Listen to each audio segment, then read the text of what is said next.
Welcome.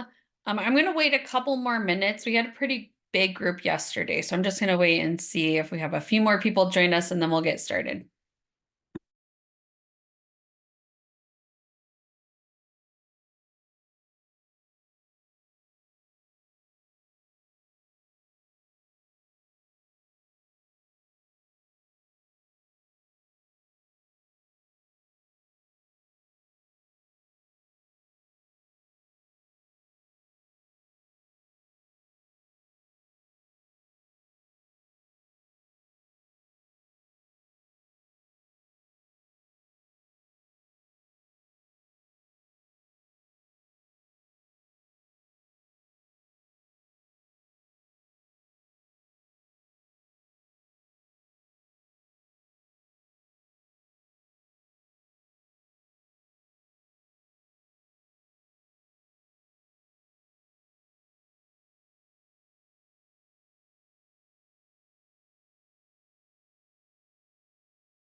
Okay, as we're waiting one or two more minutes, go ahead and put into the chat what your position is, so that way I can kind of know who's in the room.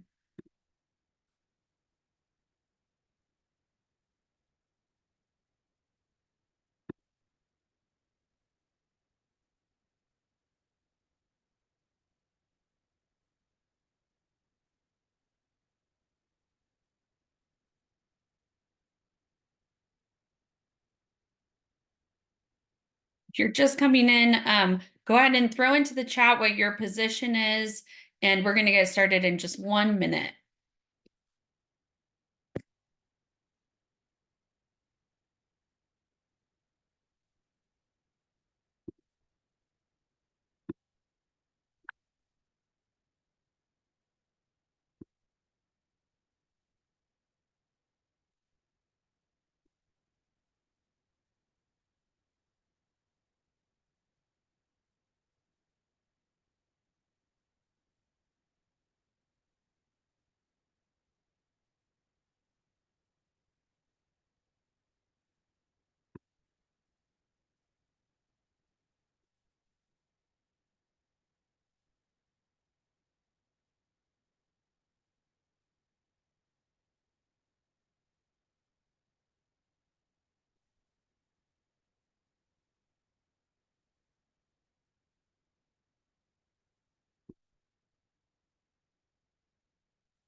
Okay, we're going to go ahead and get started. Thank you so much for joining. Right now, can everybody hear me? Just give me a thumbs up if you can hear me. And then if you can also see my slides, give me a thumbs up. Awesome. Okay, thank you so much. Thank you for being here. And thanks to everyone who participated yesterday. It was great to have some of you here as well. So today, my session is about leadership and literacy in dual language immersion. And we're going to be talking about ways that principals and school leaders can support dual language immersion literacy, even if they don't speak the language or independent of their situation. Just to start, I'm going to tell you a little bit about my background. And I do want to just make sure everybody knows I will share these slides with the conference organizers, and I'm happy to share anything else. My email is Jamie, Jamiel @provo.edu, and that's provo.edu. I'll throw that in the chat too so that you have it, but feel free if you have anything you need, let me know. And if you have any questions for me throughout this presentation, you can throw it in the chat or ask me to stop. Feel free to unmute yourself. So this is definitely an opportunity for us to learn together. So I come at this presentation from three different perspectives, which I'm showing here. So first, I worked for the state of Utah, and I started the Portuguese dual language immersion program in the state of Utah. And we grew that program from just two schools with two classes each, all the way to now we have more than 8 elementary schools, and now we have middle schools and thousands of students studying in Portuguese in Utah. And then I did my doctorate at the University of Utah and researched dual language immersion and specifically students that are trilingual in our programs. And then last, my current position is that I am a principal of an elementary school called Lakeview Elementary in Provo City School District. And we are a dual language immersion school of Portuguese. So that's just a little bit about where I'm coming at it from. Okay. So for today, our learning intention is to really look at 4 things. So first, I want to encourage everyone to take ownership of your program and model and really understand it. Second, know what quality dual language immersion instruction is and how to give feedback. Oversee the details, the scheduling, pacing, and data analysis. And finally, to support team planning and find commonalities to collaborate horizontally and vertically. So we're just going to go through these one by one, and I'm going to share with you how I've been able to do these things. And I would love to have anyone else share as well if you have anything to contribute. Okay, so first, taking ownership of your program and model. So no matter what your position is in the program, even if you are a teacher or a paraprofessional or a leader, whatever it is, you really want to know what your dual language immersion program is and what the model is, and have ownership in that. There's a lot of different types of immersion, and being able to really follow a model and support it in the proper way is really important. So Delaware, like Utah, has a state program that is the same across the entire state. And it's for here in Utah, very similar to Delaware, we have 50-50 immersion, 2 teachers. So one that speaks English and one that speaks the target language. And the kids spend half of the day with each of them. In Utah, we start in 1st grade. I know in Delaware, you start in kindergarten. And that's just because many of our schools are half-day kindergarten here in Utah. As a leader, it's important to know your model and what it is that you need to be tight on and what you can be loose on. So as I am a principal, I try and look at this leadership pattern of tight, loose, tight. So there's some things where it's like, I'm going to be a stickler about because it's really important. It's evidence-based, research supported. And then there might be other things where there's a lot of freedom and loose management. But you can't have this type of leadership unless you really know your model. One important piece also about our model is that we're a general education program and we're open for all students with varying academic, linguistic, and learning abilities. And the only thing we ask is that parents and students commit to the program long term. But this is a really, really important piece. I'm passionate about the idea that all students can learn languages. We've had students with major behavior challenges, with autism, with all sorts of different situations, and they've all been able to be successful in their own way in the dual language immersion program.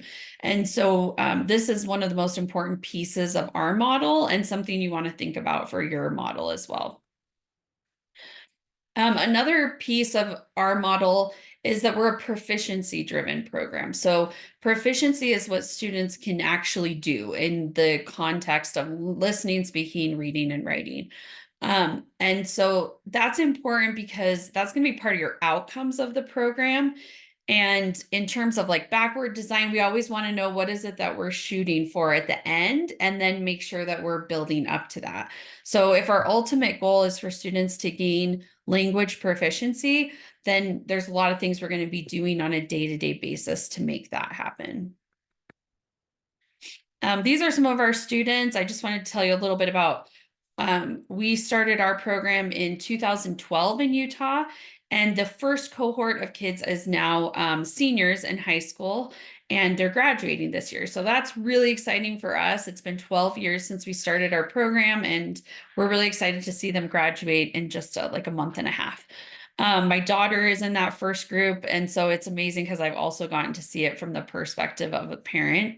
And I told people this yesterday, I'll just quickly share it again, but over spring break, we got to take 25 of our students from Provo High School on a trip to Brazil. And it was our capstone travel experience with these kids. And um, it just helps you remember why we do everything that we do, because it was absolutely full circle moment to take these kids that we started out with 12 years ago to actually be in Brazil and to see how it's changed their life and their perspectives to be able to be in dual language immersion. And speaking of those kids, we have this secondary pathway, which is another really important part of our program that we always want to be talking about, that students continue this, not just in elementary school, but past into middle or junior high and high school, and hopefully also to college. So in Utah, our students are earning credit. It's 3,000 level credit from our local universities as part of their high school program. So by the time they graduate, our students have 9 credits. They've only paid $45 for it. It's a great thing, and so it's something we want to build into our program at all times. So again, I share this as the background of, to be really effective in our roles, we have to understand what is the model that we're in and what are our ultimate goals, and then what do we need to do now to reach those goals. So anyways, just sharing a few things about how proud we are of our program and the why behind why we do what we do. So I want you to take just 2 minutes, and in the chat, go ahead and throw in information about your program model. So what do you know about your program model? Are you, what's your time allotment? Is it 50-50, 90-10? What is the population of your students? One way or two way? How many teachers are in it? One or two? And what is your literacy type? So are the kids doing simultaneous literacy where they learn both languages and how to read at the same time, or are they doing it sequentially with one language and then the next? So let's take a couple minutes, and like I said, just throw your answers in the chat, and then we can kind of see. And if you don't know, that's okay too. We can, now you know to ask somebody about that.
Okay, awesome. So great job. We have lots of, sounds like most of us are 50-50 programs, but depends if we have one or two teachers. So great work. That's wonderful. Okay, let's move on to our next piece. So once we know what our model is and what it is that we're looking for, the next thing we really want to do is know what quality dual language immersion instruction looks like. And then that way we can give feedback to it. So in Utah, we call it the core instructional strategies for dual language immersion, or the backbone of the program. But no matter what, we're really just trying to make sure that we all have the same understanding of what that quality instruction looks like. And it is so similar to what all good instruction is, but there are also unique pieces. And as the leader, we have to make sure that we know what it is so that we can also support it. So I'm going to talk through what that is. So there are 6 core instructional strategies that we look for, and I'll talk about each one in just a second. And then there's an instructional cycle that we want to see in each lesson, that there's lesson planning that provides these different components as well. The first core instructional strategy that is important, and you're going to see a lot of similarities between what I talk about and the SIOP models for multilingual learners, which again is another reason that I think this is not just important for dual language immersion teachers, but every teacher, because every teacher is working with students that are in different contexts and who have different language abilities. And so they need to provide that really supportive, sheltered instruction. So the first thing is we want to see language and content objectives. And I'm going to talk more about this in a minute too, but just the idea that in immersion, typically every lesson is both a language lesson and a content lesson. And we're always trying to do both of those things as we work on this program. The second core instructional strategy is called comprehensible input. And the idea here is that you're going to show students not just through the words you're saying, but through images, graphics, gesturing, songs, music, but lots of different ways, storytelling, that you can help make things understandable to students. The third one, I'm sure everyone is familiar with, the modeling cycle, the I do, we do, you do. That's a very important piece in immersion to give students multiple opportunities to understand. The next one is language supports, and this looks like providing sentence stems, sentence frames, helping students have word banks around the room, but really creating intentional supports for students to be able to produce more language. This is another one that we need everywhere, but student engagement, and we're really particular about what the things are that we want to see in that, but our goal is that students are all engaged all the time. And then last, checking for understanding, which goes hand in hand with student engagement. So if we are having that student engagement, we're also seeing how the students are understanding, and then we're modifying instruction as needed. So those 6 core instructional strategies, as principals, honestly, we can see them even if we don't speak the language. I have observed in Chinese, I speak Portuguese, so I'm lucky that at my school I know the language. But I've observed in Chinese and French and languages that I don't speak. And I still am able to look for these 6 core instructional strategies. They're pretty easy to spot, and it's empowering as leaders when we know what they are so that we can give feedback to teachers. Even something as simple as just like seeing in the lesson plan that there is a learning target or objective that's for content and language. At my school, I require that they're all posted, but the kids really understand that, okay, we're doing a content objective and a language objective. And what that might look like this is an example here in Portuguese. So in a 4th grade lesson, you might be studying rocks and minerals. and that's the content part of it. But the language objective is being able to use adjectives in the correct placement as you describe rocks and minerals. So that's an example of having a language objective and a content objective and doing those two things simultaneously. Another type of instruction that we want to look for, and this goes along with what I'm talking about, is what we call counterbalanced instruction. And the idea here is that in different types of instruction, sometimes we get heavier on content or language, but we really want to give equal status to both pieces in dual language immersion. This comes from Roy Lister. He is the one that came up with the theory of counterbalance and has talked a lot about it. He says that there's 4 phases that we want to see in classrooms. And so this is something, again, that as administrators or whatever your role is, we want to look for these types of pieces in immersion instruction.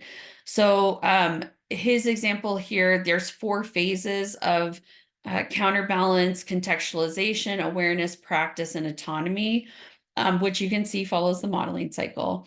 But ultimately, the goal is that you're going between content and language. And so going back to my example of the rocks and minerals and adjectives, so, you're providing students with language, and then you're drawing awareness to the features of that language and helping them figure out what the rules are. So let's say it's adjectives in Spanish or Portuguese, the placement of that adjective is going to be different. And so we're drawing attention to it for students and then having them start to practice what that looks like. And so that's just another really important piece that we want to look for in our immersion programs. And then, you'll have things that are your own school specific goals. So at my school, we are really working on self-empowered learners. We work with the core collaborative or impact teams to try and make the questions that guide instruction be student perspective and how they are going to be able to learn and giving them that ownership. So the way that I then try and make sure that my teachers know what it is I'm looking for is that I prioritize those things as I go in to observe. And observing is such a challenging thing. And if any of you have great ideas that you want to throw in the chat or talk about too, please throw them out there. But over the years, I've tried different things with observations. And I think I finally found something that I really like. I'm using a program right now called Classroom Mosaic. I also use it with my instructional coach. But what I've done is they let you individualize what you're looking for. So I've created an observation that highlights the pieces that I'm trying to have. And it's the same for my entire school, whether we're a strand program, so we have half of our students involved in immersion and half not. But I've taken these different components and put it into an observation so that when I go in to watch, even if I'm going in to watch for 10 minutes for just a walkthrough, I'm going to note and just click what I'm seeing. And so because I feel so strongly about these multilingual strategies, the SIOP, the core instructional strategies for DLI, they're on my list of what I'm looking for. And you can see them there, having those learning targets for content and language, comprehensible input, modeling cycle, examples of language supports, and then going into the Hattie high leverage strategies. And then below, I also have the student engagement strategies. But just by this being what I'm giving feedback on, it helps draw attention again and again for a teacher.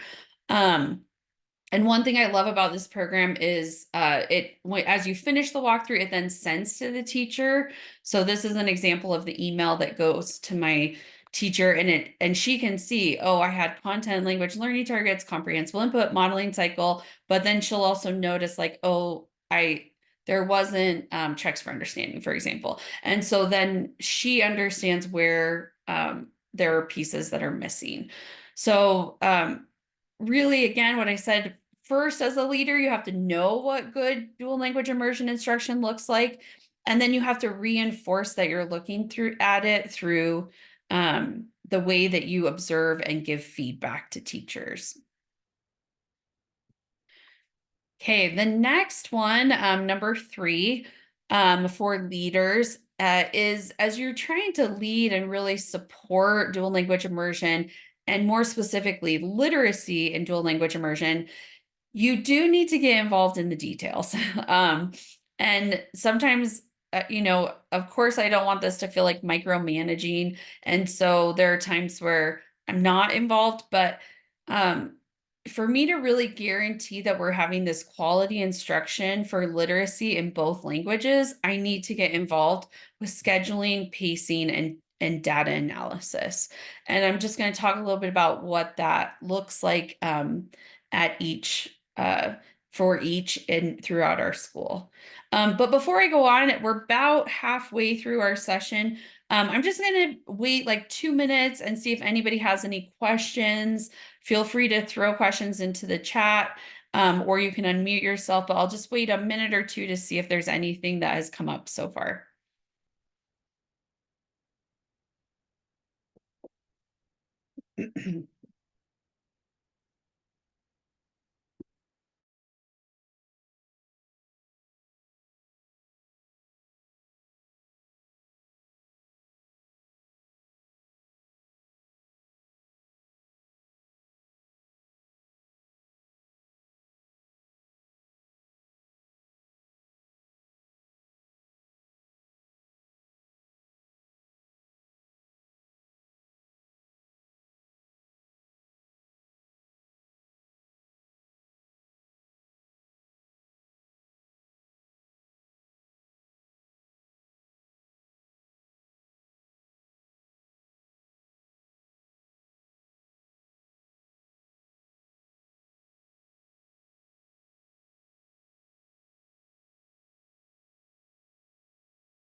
Okay, so it looks like we're good.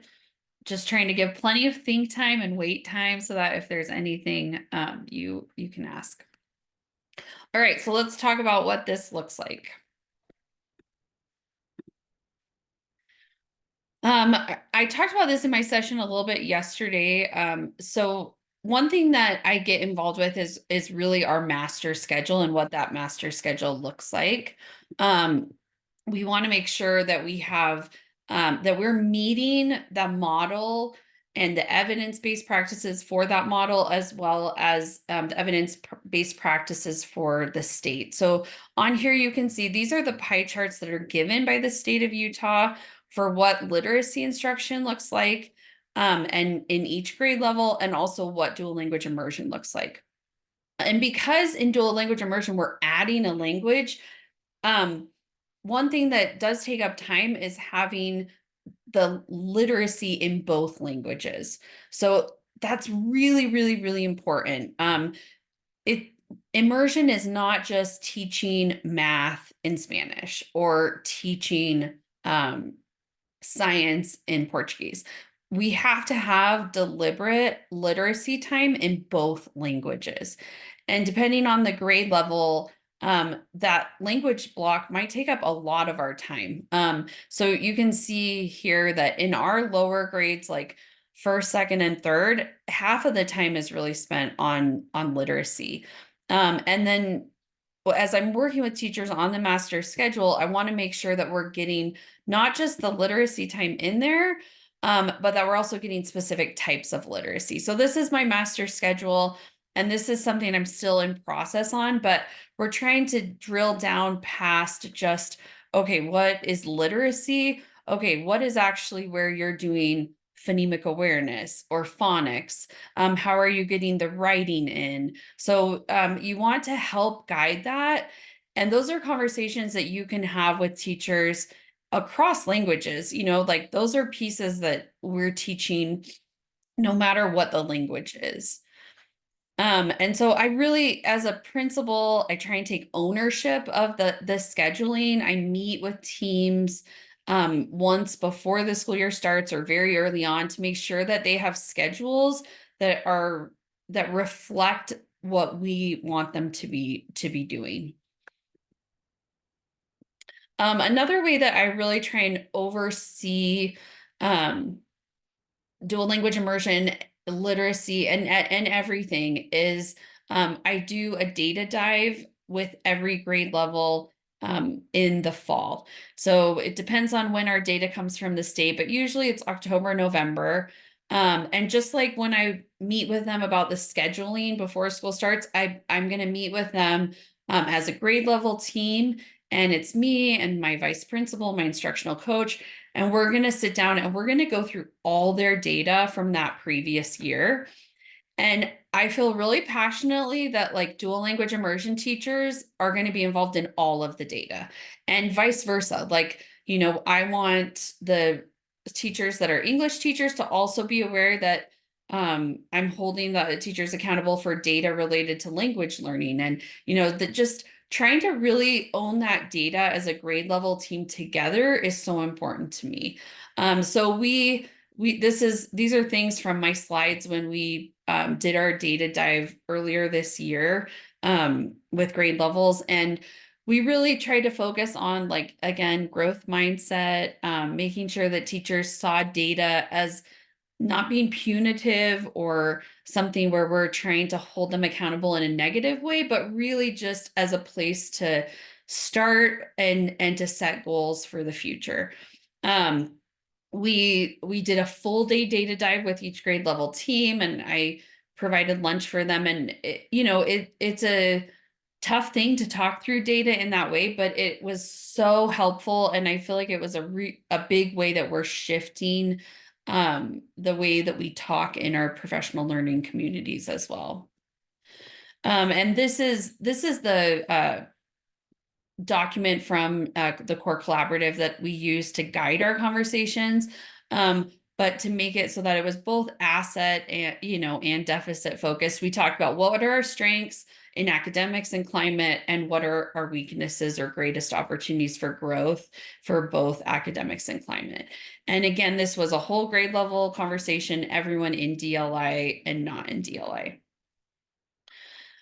So then based off of that data, we want to make sure that we're providing students with supports. And again, I talked a little bit about this yesterday, but the multi-tiered system of support that we offer, we want to be able to have things for students at tier 1, tier 2, tier 3. And as we look at our data, we know where to focus. So if we have less than 80% of students that are reaching our benchmarks and targets, then we need to focus on tier 1 instruction. And so as a leader, even if I don't speak, again, the language, even if I don't know their content super well, I can still facilitate these conversations to make sure that they are happening.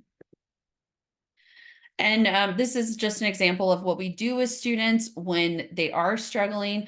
And there's a lot of commonalities between languages. I recognize that maybe, I'm not a principal of a Mandarin Chinese program, so I don't know how many things there would cross over. But for me, working with Spanish and Portuguese, we have been able to find commonalities. One thing, for example, is just talking a lot about fluency and accuracy. Like, how are students reading in each language in terms of their fluency and their accuracy? That's a common conversation that we can have and be able to work together on. The other thing, so up until now, I've been talking mostly about horizontal collaboration, so grade level collaboration. But then you also want to provide, as a leader, opportunities for your teams to collaborate vertically.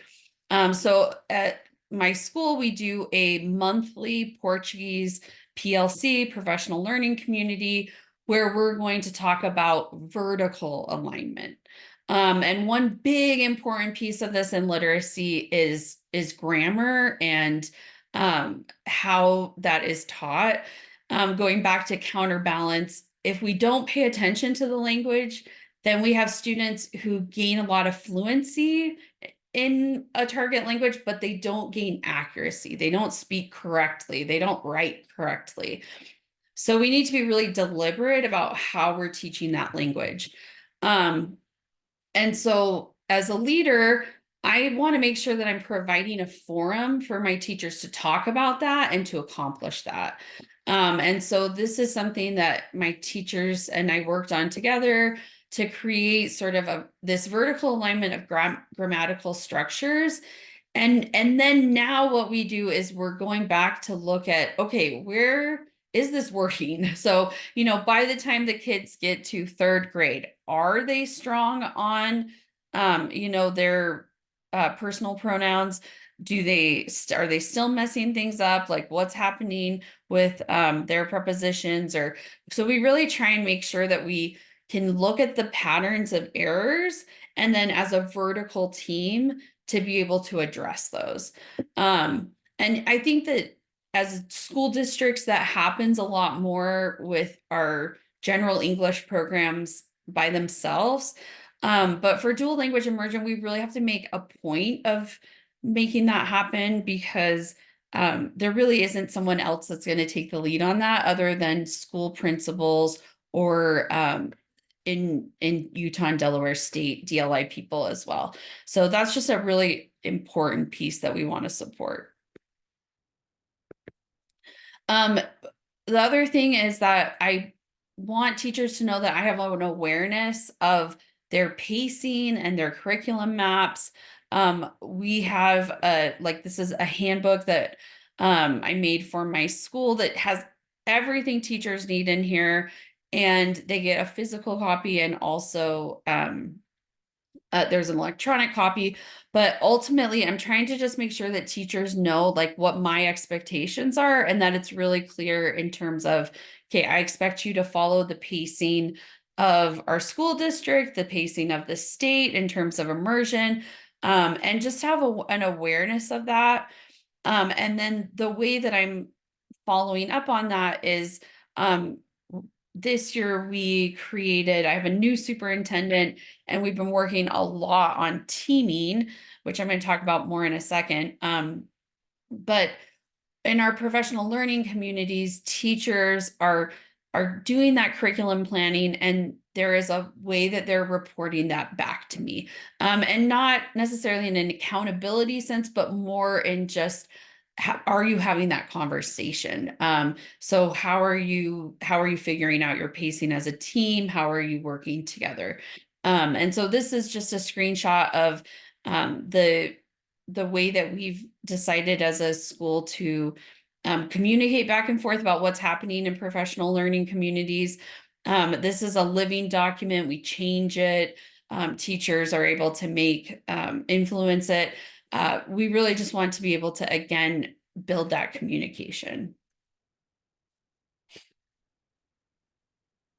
Okay, I'm just going to check and see if there's any other questions anybody has. Please feel free to throw it in the chat if you do. And then we'll talk about this last piece that I just referred to, which is supporting team planning, finding commonalities between dual language immersion and our general education, and then collaborating horizontally and vertically.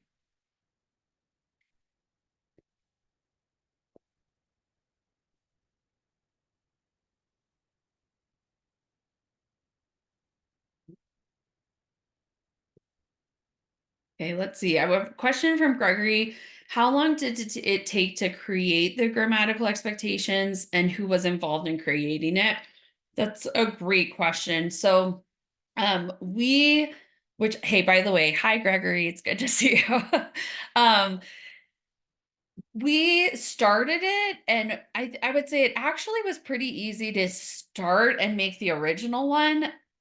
What's hard about it is that you realize that you don't get it right. Like there's so many pieces where you have to go back and say, the kids can't master this. At this level, like they need more support for it, or sometimes they master it, and then sometimes we notice like in third or fourth grade, oh, there's a little bit of a backslide because they start overgeneralizing rules from English to Portuguese or Portuguese to English back and forth.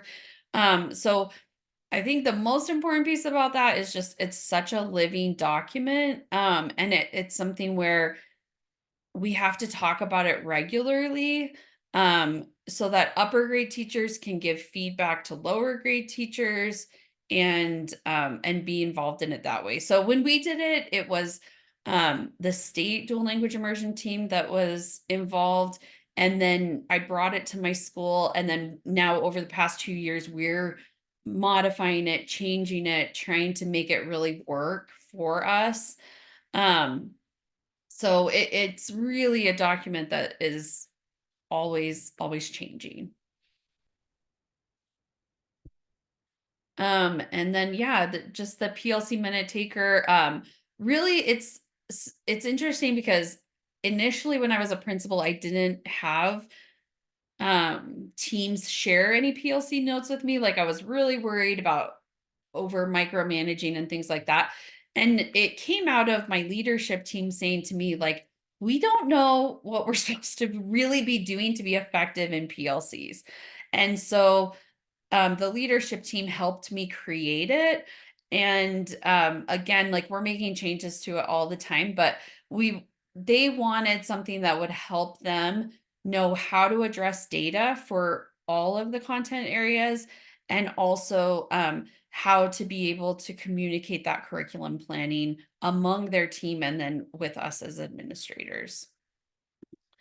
So speaking on that topic, we're just going to talk a little bit about PLCs.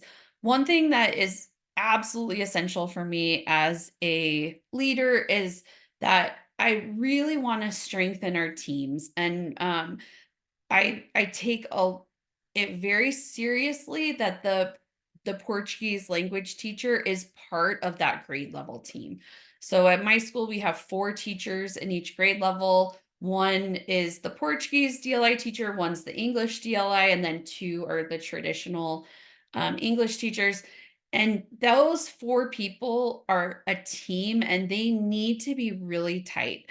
I have seen across the state as I've worked with other programs over the past 12 years that sometimes dual language immersion teachers kind of want to excuse themselves from participating. Like they sometimes maybe they go to PLCs for a few minutes and then they leave, or they're like, this doesn't really affect me. And I just have a very strong stance that DLI teachers should be in every professional learning community meeting and that my expectation is absolutely full participation. Um, there's so many things that happen in our PLCs. Like we brainstorm for behavior and social emotional challenges. We talk about multilingual learners and how to support them. And so that language teacher is essential. They need to be in the meeting, they need to contribute. And so I really talk a lot with everyone about like, it is absolutely essential that you're in that meeting and your voice matters because I don't want them to think that it's just something that they're just sitting off to the side. I have frequently Portuguese teachers that are grade level leaders. And so again, I really just want to make sure that they're really involved in this professional learning community. And I will say it's hard for Portuguese, or not just Portuguese, all target language teachers. Sometimes they do feel sidelined by other people in the room.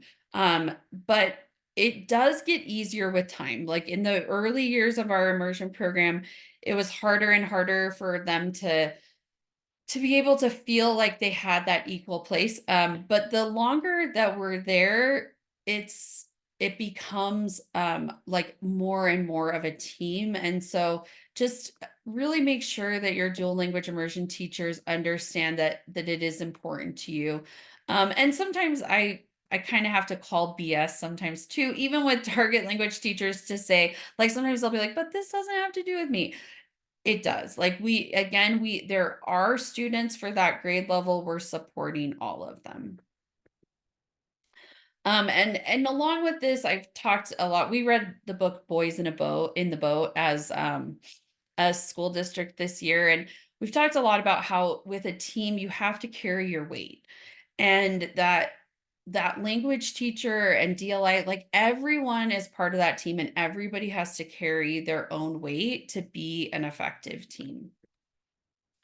And to do that, the most important thing is finding commonalities. So focusing on skills, finding connections, like, literacy, you start with the standards. And even though they're going to be slightly different, what we're expecting between Portuguese or your target language and English, there still is so much in common. There's cross-linguistic transfer. There's things that we can find on Acadians or Dibbles in English that we can help understand better for the target language. But try and find those commonalities.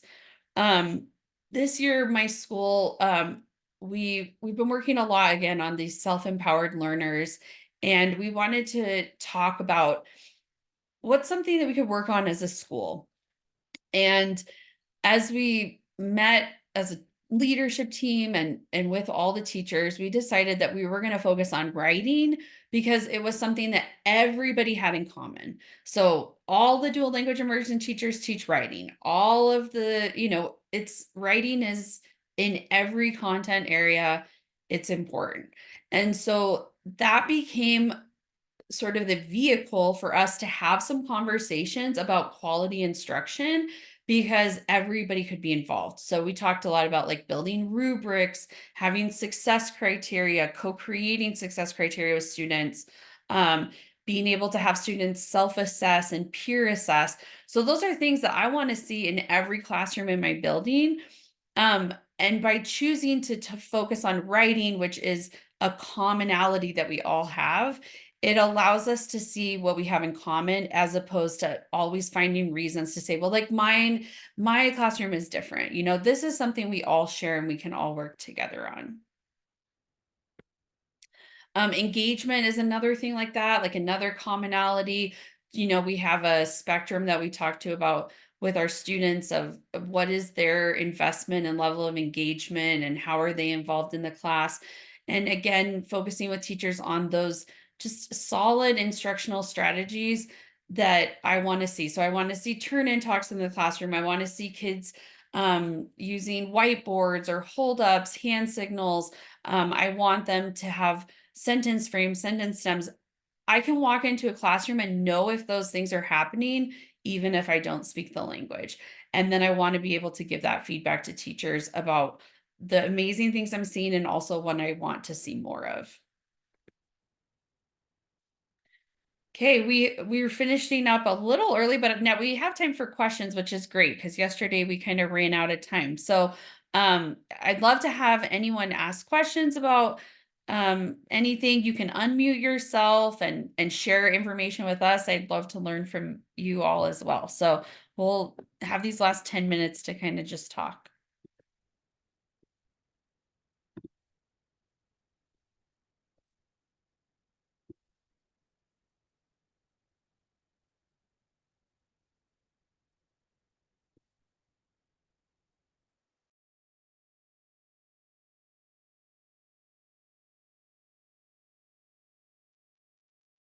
Hi, Jamie. I also say I appreciate this comprehensive approach to looking at, a bigger picture of what does it mean to lead, not only for literacy, lead a building, but also what does that mean to put a focus on literacy.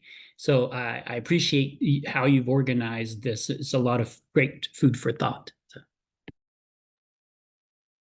Thanks, Gregory. I appreciate that.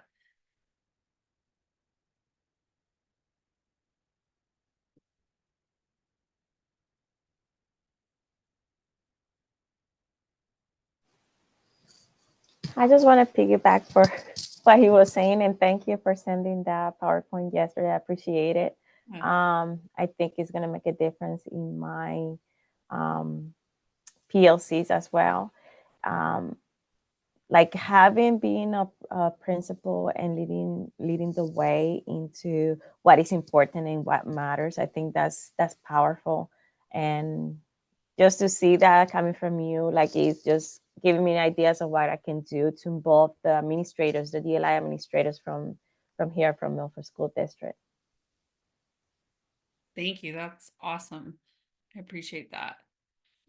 And you know, there's some fun things that you can do. I know that Lynn has been involved with this too when we've presented in the past in Delaware about core instructional strategies. But um, one thing that we frequently do is show a group of administrators a lesson in Chinese, which most administrators do not speak, and then to be able to have them sit and go through and they really can see what the core instructional strategies are and whether or not they're being used, and they can give so much great feedback to the teachers. So a lot of it, I think, is just empowering leaders to understand that you do know more than you think you do. Sometimes it's intimidating and overwhelming to think I'm the leader of a school or a language that I don't speak and I don't know how to support.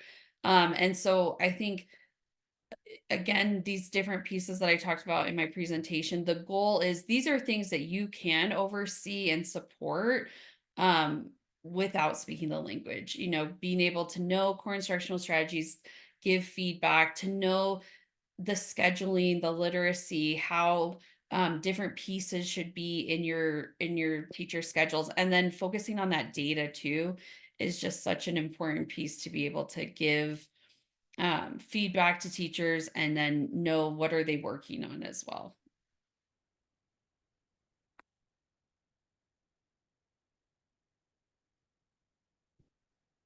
Other comments or questions?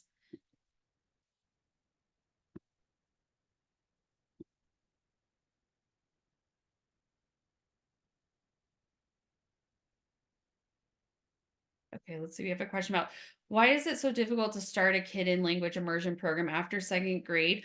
I'm talking about kids who only speak English at home and want to start Spanish in second grade. Let's say immigrants who come from Latino countries have to start school in English. Um, so we talked a little bit about this yesterday in the session.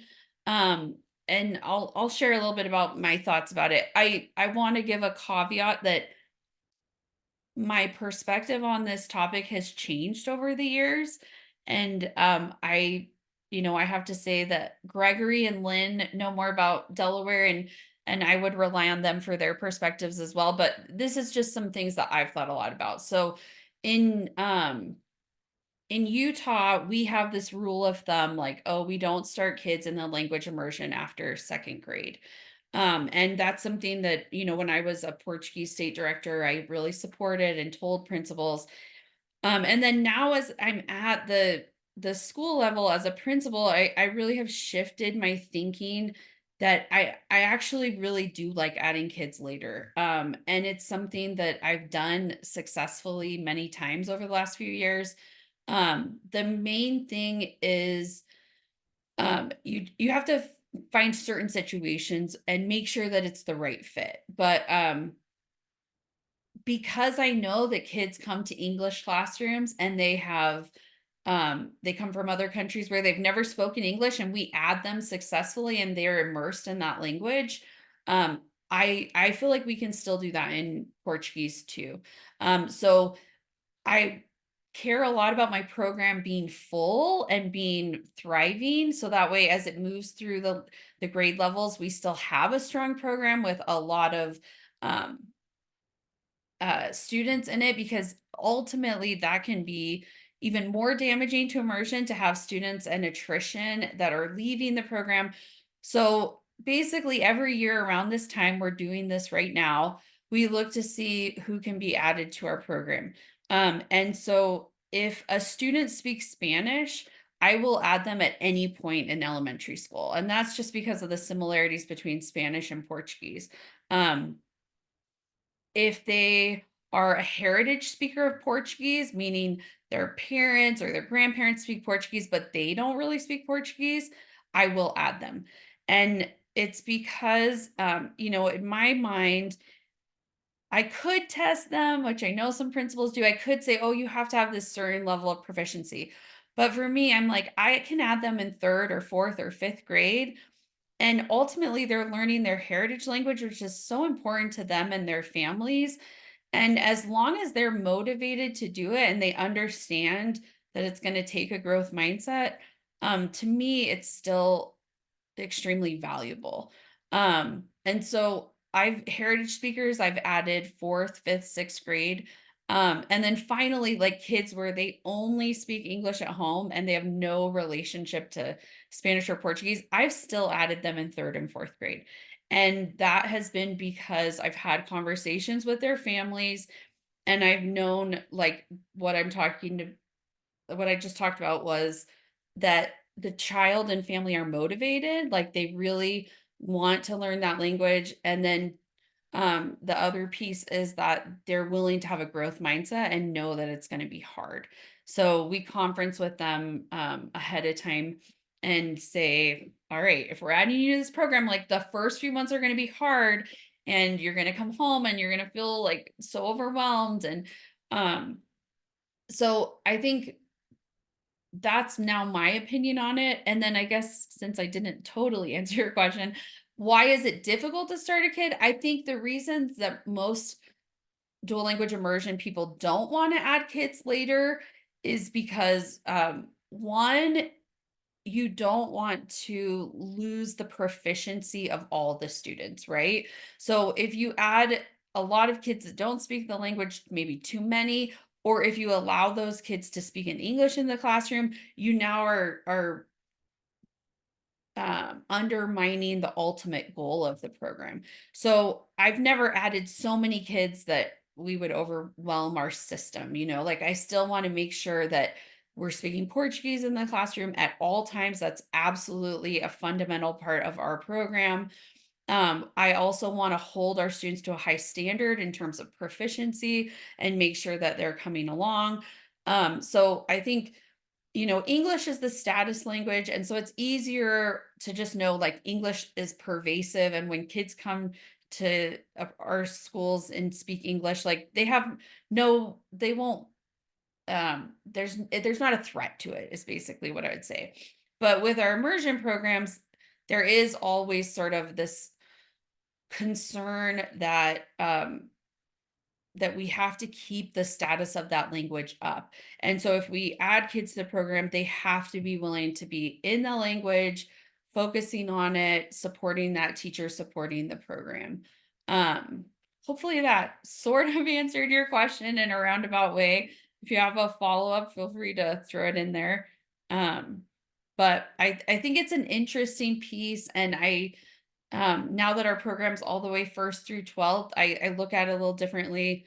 Um, and one piece I also have thought about is in Canada, they actually have multiple entry points for immersion. So there's an early one, like kindergarten first, there's a fourth, fifth one, and then there's a middle school one. So that's another way that I just kind of think we can have different entry points as well.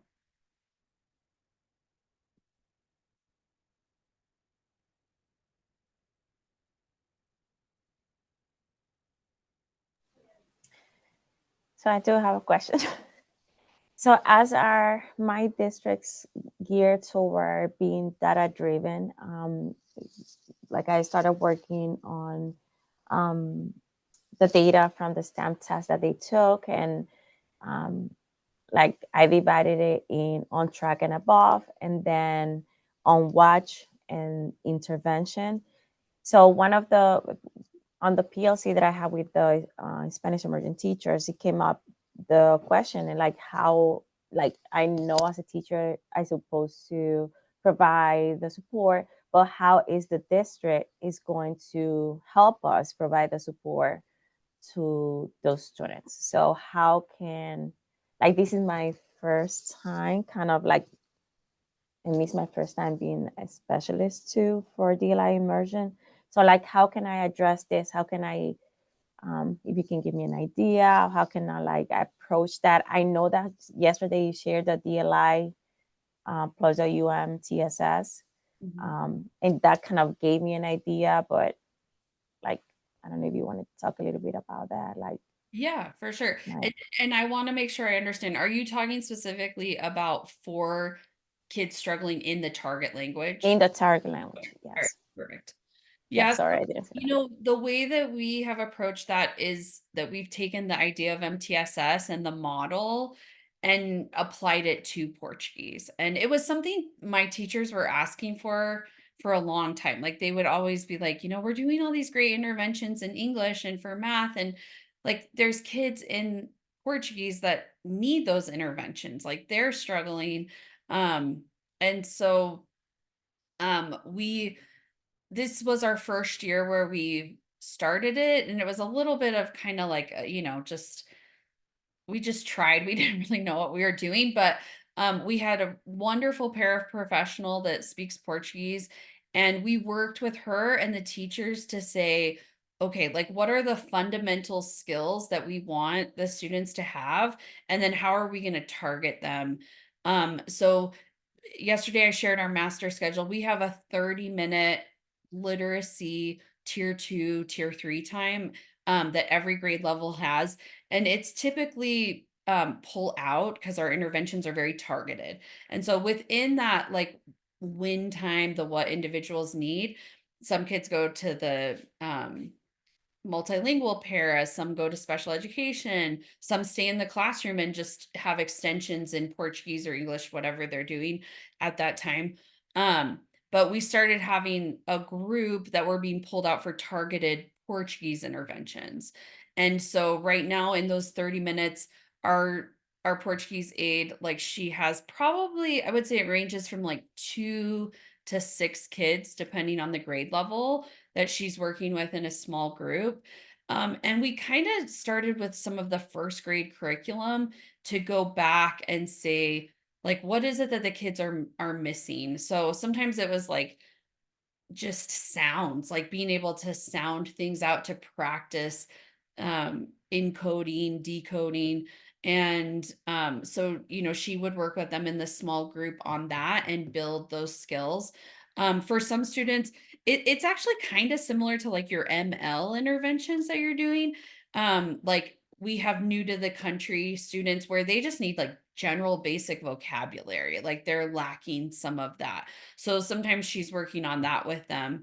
And then teachers also coordinate with her if there's something specific where it's like, hey, we're working on this right now. And this little group of kids that you work with, like they don't have this foundational skill that the other kids do. Like, can you concentrate on that? So that hopefully gives you an idea of kind of how we've set that up, but it's definitely a work in progress for us. Thank you. Okay, I know our time is up. If you have any other questions, please feel free to stay and I'd be happy to talk. But thank you so much for joining me. I really appreciate it.